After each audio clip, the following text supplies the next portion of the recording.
This content is brought to you by Kim Westland Incorporated, helping you create a vision for your life.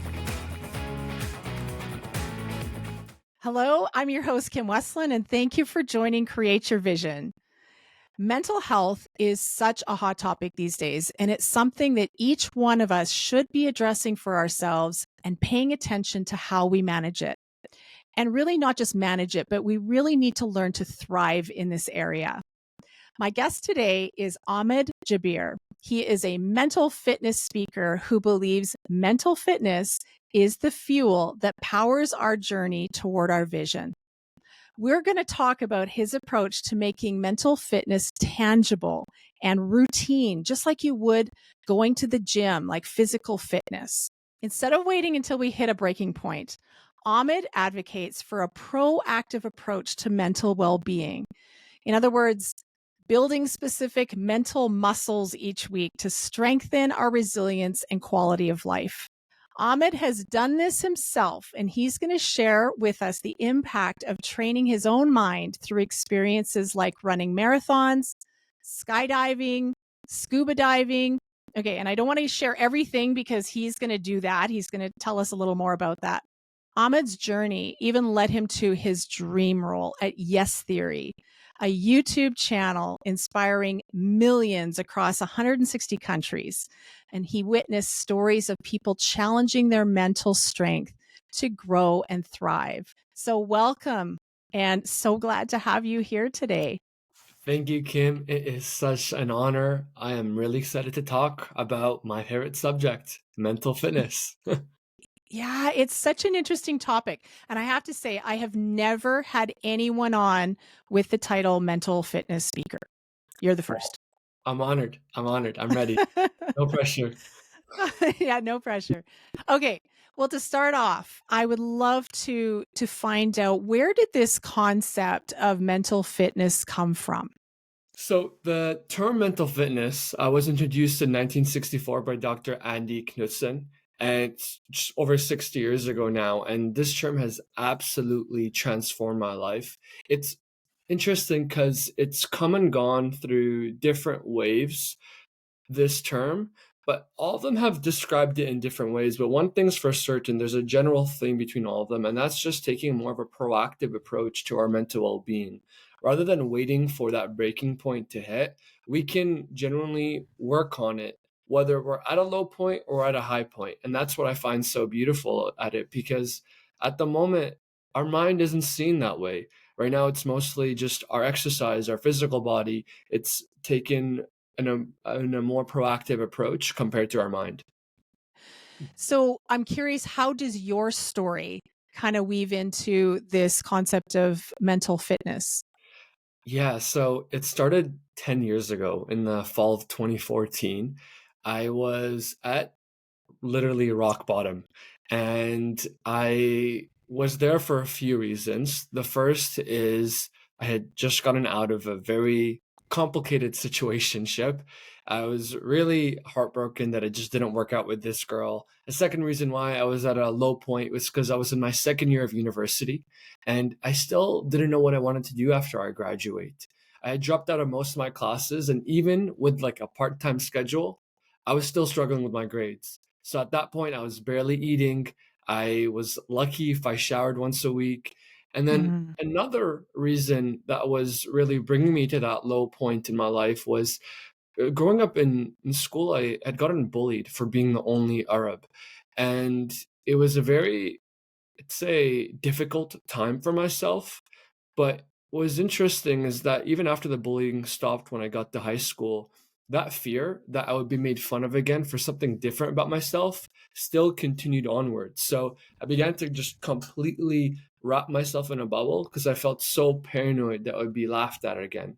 And it got so bad that I got to a point that I booked a meeting with my vice principal, and I shared with her, I do not care if I fail. I cannot speak in front of my class anymore. And this started to Wow. really affect me, this fear, by the time I got to university, especially in my first and second year, because in university, you need to make friends. It's such a new environment. And I really began to struggle to make friends. So it was one of the most lonely periods in my life. So all three of those things just really brought for me a very difficult period. But one day I was in my abnormal psychology class, and we had a professor named Dr. Jennifer Lewin, and she was explaining to us that every human being, if they just dig deep down, they'll find one core belief about themselves. And as soon as she said that, I knew exactly what my belief was. And that was, I am a loser. But Wow. then she went on, yeah, it was like a big, You just say that, right? And I just kind of, my heart sinks. Yeah. yeah, it was like such a big wake up call moment for me. Yeah. It's like, oh, wow, it's like it was always there. But her almost articulating that and realizing that was just like a wow moment for myself. And at that moment, the first thing that comes to my mind is, how can I change that? Like, I'm so tired of being in this state. I want to change this. And luckily, she didn't just leave us hanging. She gave us a few different ways that we can change our core beliefs. And one of them instantly stood out to me, and that was to get a journal and write three things we accomplish every single day. And they could be as small as like opening the door for someone or as big as graduating, whatever it was, no matter what, at the end of each day, we just write down three things that we accomplished. And as soon as she said that, I'm like, this is it. This is going to be my thing. I'm going to start doing, I'm going to start saying yes more. I'm going to start challenging myself. It's going to be the thing that changes my life. And, but then my bubble burst because I then heard the professor ask for a volunteer. And at that point, I'm like, Mm. I know I'm going to start saying yes more. I'm going to start challenging myself and do this whole thing with a journal. But speaking in front of 250 students, that's pushing it, especially coming from someone that had to like sit down with the vice principal and ask them not to do any more presentations. It just felt too far off. Well, you But I'm already not, said you weren't going to do that, right? Ever yeah. again. And I'm not sure if you felt this way, Kim, before, but sometimes there's something just deep within us that just knows we have to do this. And I felt that in that moment. It just felt deep in my soul. I knew I had to just raise my hand.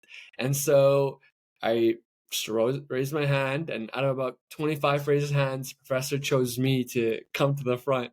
Once I got to the front, I completely forgot of what I said, what I did. It was like a volunteer experiment.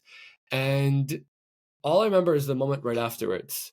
And the moment afterwards, the class was just clapping. They were giving me a round of Mm. applause. And it felt good to receive that round of applause. But what felt just as good is going home that day and on my way back home, buying a journal and making that moment my first journal entry. I wrote, day one, I volunteered in my psychology class today. And I ended up writing in that journal for over 700 consecutive days. It just completely transformed my life. But what was really interesting is around day 300 to 400, I started to feel really good. My life just shifted a lot.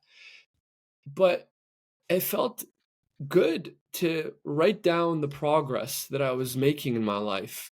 That I wasn't at a low period, but I almost it became addicting to get better at this feeling of catching my progress rather than constantly comparing myself and feeling behind everyone, especially back then. I'd go on Instagram and just find everyone just thriving uh, from high school, and here I was struggling.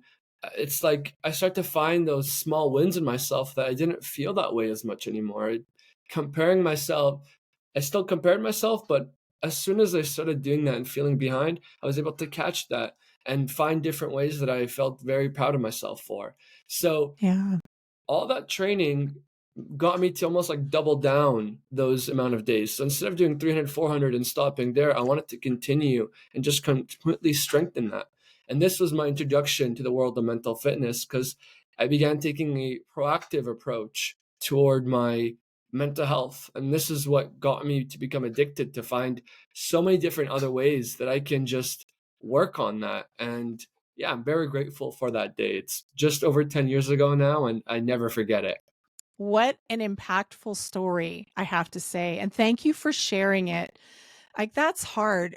Your story, I'm sure there's so many people that have lived that story, but you said something. You made a decision that day. That was like your moment to get up and make that choice of I could sit here with my hand down and not raise my hand, but I'm going to, in the face of fear, raise my hand and do that something that your heart was telling you. And yes, I have felt that as well.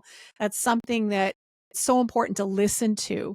That's such an inspiration to be able to, despite those negative experiences you had out of the gate, and just that feeling of uh, you were a loser. Like that was just something that that needed to be overcome, but you had a choice to make. And the fact is that you did make that choice. And that is just so awesome. Thank I you. would love to talk a little bit about some of those quote unquote muscles that Mm, need to be developed that you referenced. mm. Tell us a little bit about what that looks like, and let's dig in a little bit.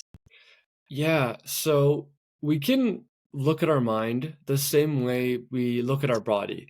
Hmm. And just like when we want to grow our chest, we go to the gym and we do push-ups and a bench press or whatever it is. We can look at our mind the same way and see different muscles we can develop. For example, what I mentioned in that story, we can look at, and this isn't a technical term or anything like that. This is just a way to simplify it and make it more digestible for us. And for example, what I mentioned though earlier was we can look at it as the proud muscle. It's that feeling of teaching ourselves to feel more proud of ourselves. Because how I know in a lot of society it's encouraged now to allow ourselves to feel angry and sad and grief, and those are very important emotions, but taking moments to allow ourselves to feel proud, it's or celebrating ourselves, it's Hmm. not as encouraged. So looking at it as like a muscle that we can practice goes a long way, and that's one of them. Another one that's really impacted my life as a muscle would be our discomfort muscle, and that I ran into through the YouTube channel that we mentioned in the introduction called Yes Theory, because it was these group of guys that just wanted to say yes and push themselves outside of their comfort zone in whatever they do in their lives.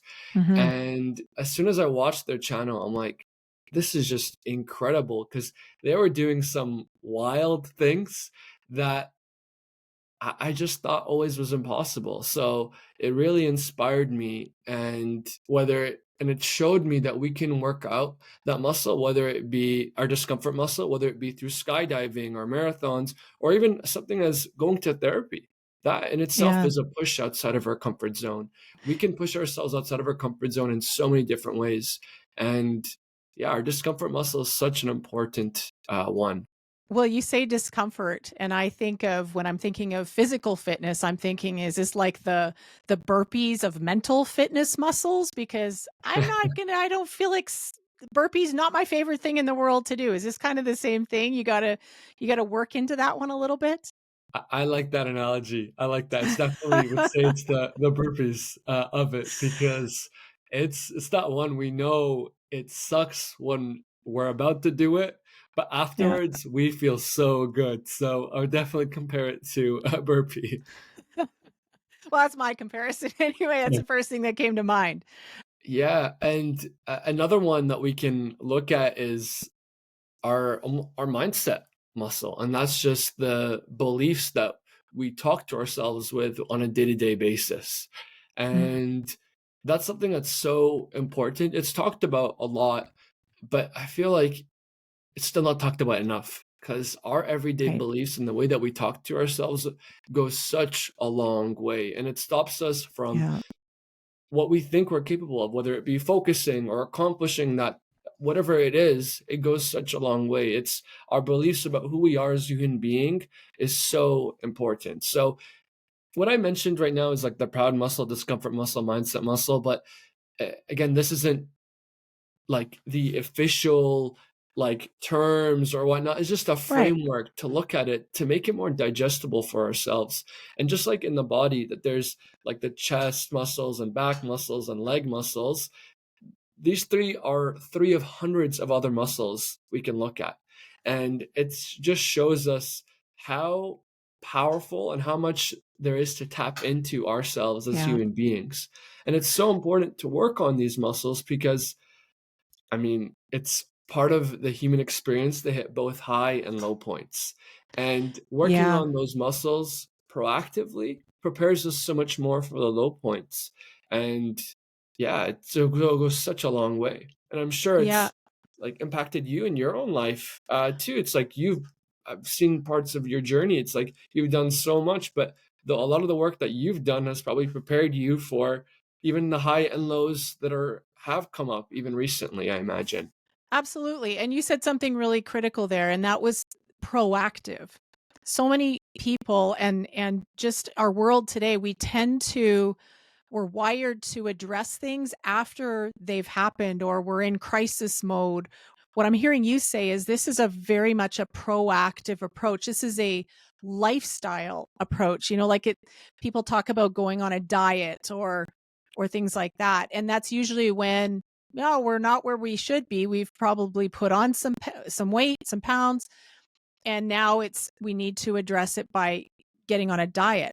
You're talking about a lifestyle, a choice to live that way. So I really like that analogy and just thinking of it in those terms. And when you say a proud muscle, it makes me think about confidence, a confident muscle, right? Building the confidence. And I really see that in the journey that you've had, the way you've spoken to that about yourself. So these are muscles I see that you had to develop personally. I talk about mindset a lot and just some of the big pieces like distractions and stress and things like that people are dealing with so very much these days. This could really be one of the approaches that is very, very helpful if somebody would adopt it proactively, like you said. Yeah, it goes such a long way because taking moments to adapt it really does make a huge difference. And it's interesting because when we look at schools, right now there's classes called phys ed and gym and all that, and we know that they're seen as something that's mandatory. But we don't have any classes that are related to, and some nowadays it's incorporated within some classes, but there isn't an official class, most at least for most schools, that have just particularly on the idea of mental health and mental well-being. So right now, in a lot of us, we're waiting for that crisis because it's not associated as just the same way that gym class or phys ed is, because we know whatever the day is, we're still going to gym class, especially growing up in school.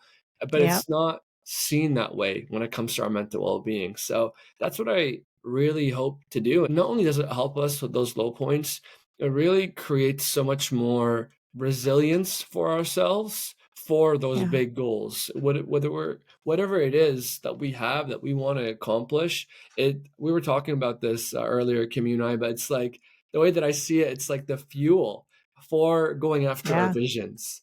And we Hmm. need that fuel especially if we want to take on really large visions. Yeah, I so agree with you, and I'm hopeful in the future that this can be something that can really be a foundation for students. I want to ask you though, kind of along those same lines, when we're developing these mental muscles, like is that connected with maybe even how we stretch our imagination? And because I know I've gone through a period of time in my own life and I've recognized these times when they've happened, when I'm stressed, when I'm going through a crisis, my imagination decreases, my creativity is stifled. I don't tend to be able to flourish as much as I do when I'm not stressed. So I'm curious how developing these mental muscles, how that can really even help us with our imaginations. Yeah, I love that question. And the way that I see it is in order for us to continuously stretch our imagination, growing those muscles, they go really hand in hand. Because the same way when we're working out our body, for example, the more momentum we see, like growing up, for example, in school, I played basketball a lot. And the more I played as a kid, I'm like, I'm going to make the NBA. But it's because just seeing that light progress almost like expanded my imagination to just dream bigger. And so Right. I think working out those mental muscles and just seeing ourselves improve, that progress becomes so addicting that it's like becomes a natural result to start just stretching our imagination to see, oh, I accomplished this. What else Yeah. can I do in my own life? It really does provide us a sense of confidence to imagine and dream bigger. What would you think? Yeah. Well, it makes me think of kind of taking away the borders, the boundaries on where you can go. Because sometimes we think so realistically. I don't know if that's really the right word, but we tend to think what's reasonable for me to accomplish, right? Mm, Like I can do this. I this seems like this is within my capability.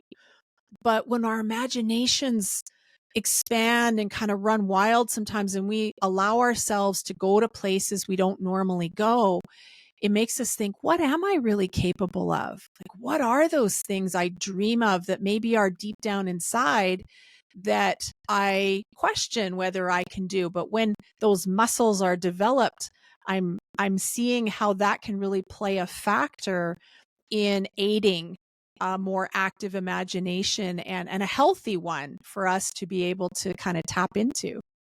for sure. I would even say that there's like a dream or vision muscle for ourselves that we can Yeah. continuously develop too.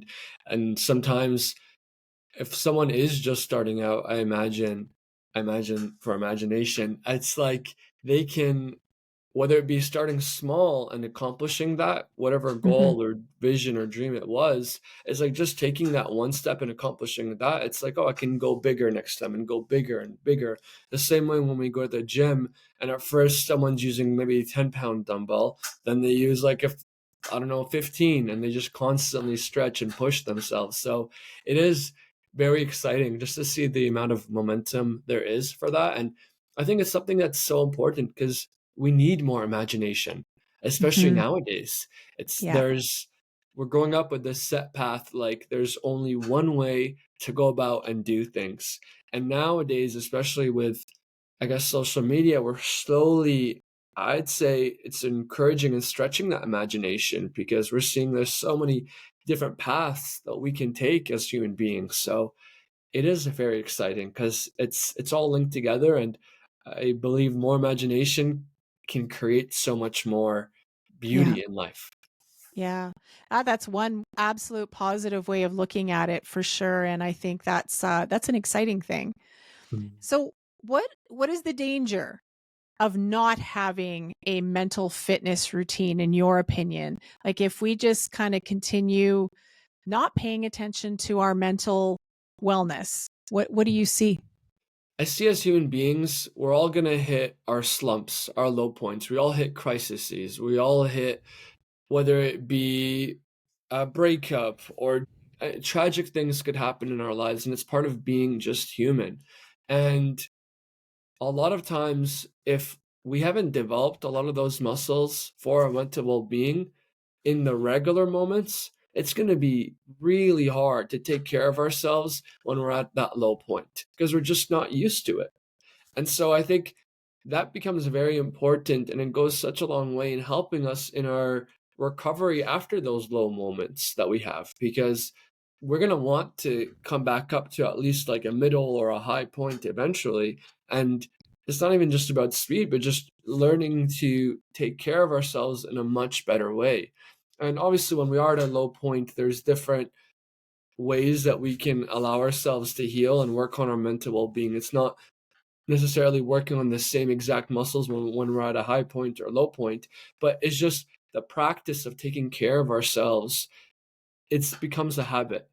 And when we Right. don't, it becomes so much harder and we just end up staying more at that low point in our lives. Yeah, kind of like what you did with journaling, right? You got into that habit. It's a great example. And because you did that, I think you're right. We're all human beings. We're going to hit those low points. We're going to struggle. We're going to hit those times where we feel like the bottom has dropped out. And but it's the bouncing back from those times. It's the resiliency I can see.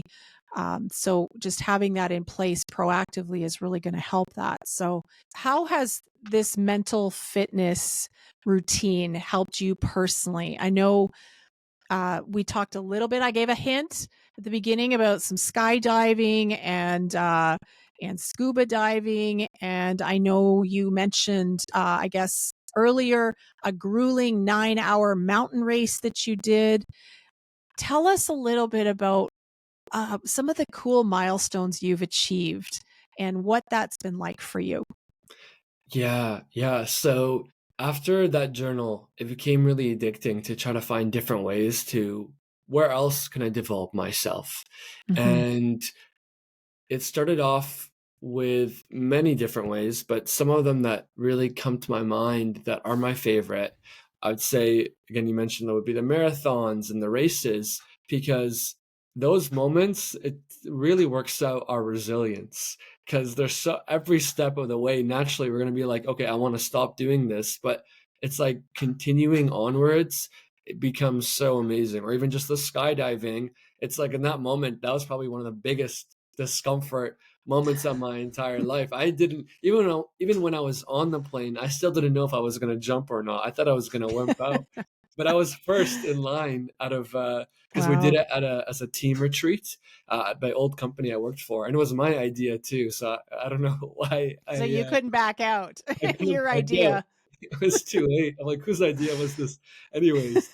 And just that moment was just pure euphoria, especially landing on the ground. It's like, wow, I did something I was so petrified of, and I did it. And I think that carries through to so many other aspects of our lives, whether Yeah. it be just, for example, over this year, the theme was just quitting my job and just going all in as a keynote speaker. That came with a lot of fear, but it's that moment, for example, skydiving, it's like, I would say, in a way, skydiving was a bit scarier. And so it's like, it's a way to just constantly practice it. But one thing that really comes to my mind, and I'd say this one was really one of my favorites, is I think I've been saying all of them have been my favorites, but this one in particular was during the pandemic. Once everything shut down, I was a bit disappointed because obviously it was a very scary period, but I thought I was going to be traveling. I was going to quit my old job at that time, and I thought I was going to be traveling the world, but I ended up not being able to do so. And I remember this person named Rob Lawless who started a project where he met 10,000 people. And I thought, if Rob's meeting 10,000 people, why don't I meet 100? And so I ended up posting in this Facebook group, and I got a whiteboard and I wrote on it, "My name's Ahmed. I'm from Toronto. I'd love to hear your story." And because everyone was stuck at home and they had nothing else to do, I ended up receiving hundreds of comments from people all over the world saying they want to also participate, especially because they had nothing to do. They're like, "Oh, there's just some random guy online that wants to have a conversation. Why not?" And I ended up, it took me about 7 months to complete this project, but I met people from like 89 cities and 45 countries, and it just completely shifted my life just to be able to see so many different perspectives, because I got a chance to meet people who were caught in the middle of shootings at a festival, or someone who biked across Europe, or someone who bathed in the same river as crocodiles. Just some stories that really expanded my mind. And I was so afraid when I made that post because I thought, like, what are people going to be thinking of me? But doing that just really opened up my perspective to so many different things. So I'm so glad I did it. And I think when we're talking about that imagination, it's like all the Yeah. things I had done beforehand, I think allowed me to make that connection of like, Rob's doing 10,000, why don't I do 100? That took imagination, and that wasn't something I was born with. It's something that I had to develop through Right. through the other muscles and things that I had done the years prior, especially with that journal. So that's like a perfect example of one thing leading to another and allowing ourselves to expand. I really enjoy the stories that you've shared, both on this podcast and previously. Just these adventures that you've been on that you probably would have never seen yourself doing. So you're living it. And that's very, very inspirational to watch somebody actually living out this routine. And so that's something that we can take note of. Is this for anyone, by the way? Is this mental fitness? Is this, we've talked about students, but can anyone develop this? Yeah, I feel like Just like how exercise can be for anyone, I feel like mental fitness can be for anyone. Just like and Yeah.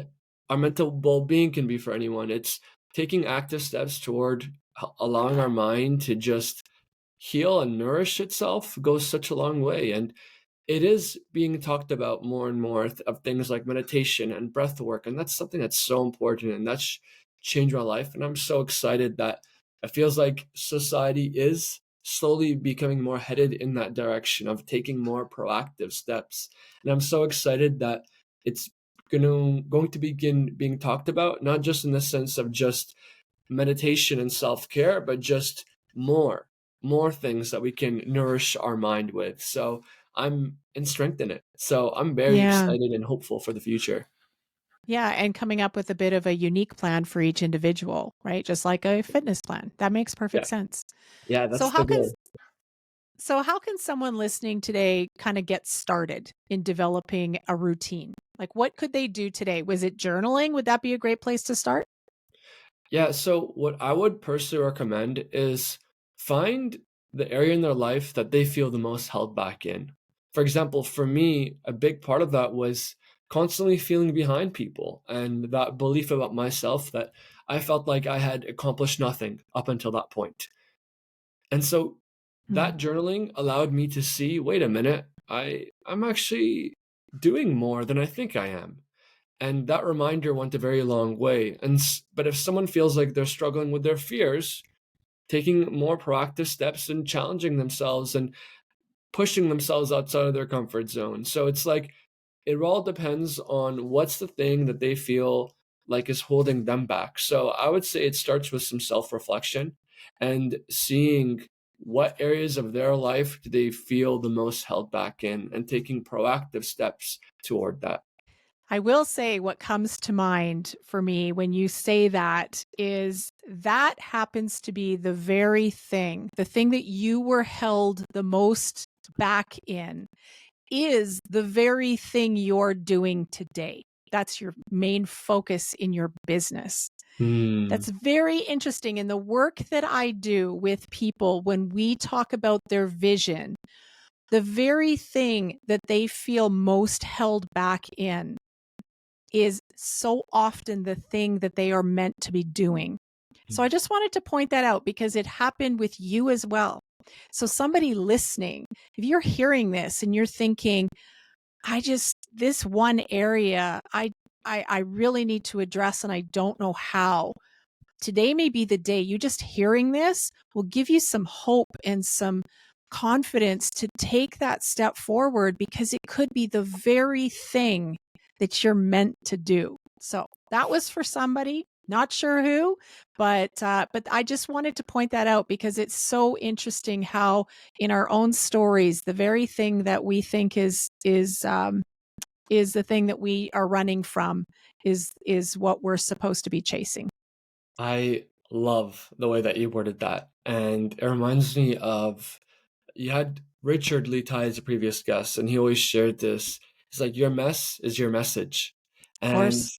it really is funny that the thing that we struggle with the most, that we want to heal, eventually we begin to love it so much that it becomes our main core part of our identity. So that we want to just continuously spread and help others get out of that. So it is very cool just to see that cycle. Yeah. Yeah, it happened to you. That's my story as well. So we're two Yeah. people that are living examples of that. Oh yeah. So just as we kind of wrap up here, I just want to mention I love how you've said that mental fitness is the fuel that powers our journey toward our vision. Mm. So I teach a lot about self mastery and kind of just addressing those areas within ourselves, like discipline and confidence, same thing. And just being mentally strong. It's just so important to reaching our goals. So what big goal or vision do you have coming up that is stretching you even more? I want to hear what's outside of your comfort zone.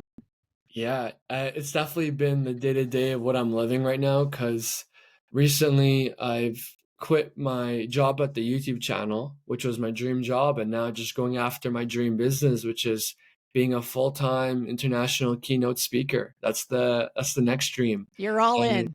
I'm all in right now. I just threw myself on the deep end and there's no going back.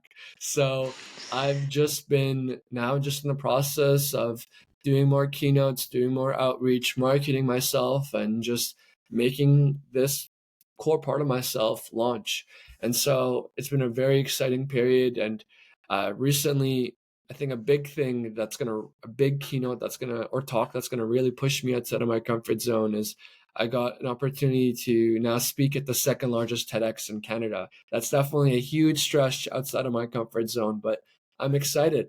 Let's bring it because I know I want to set bigger and bigger goals after that. It's only going to be a milestone, and I'm very excited. I'd like to think right now I'm a train that just isn't going to stop. So that's the goal for myself.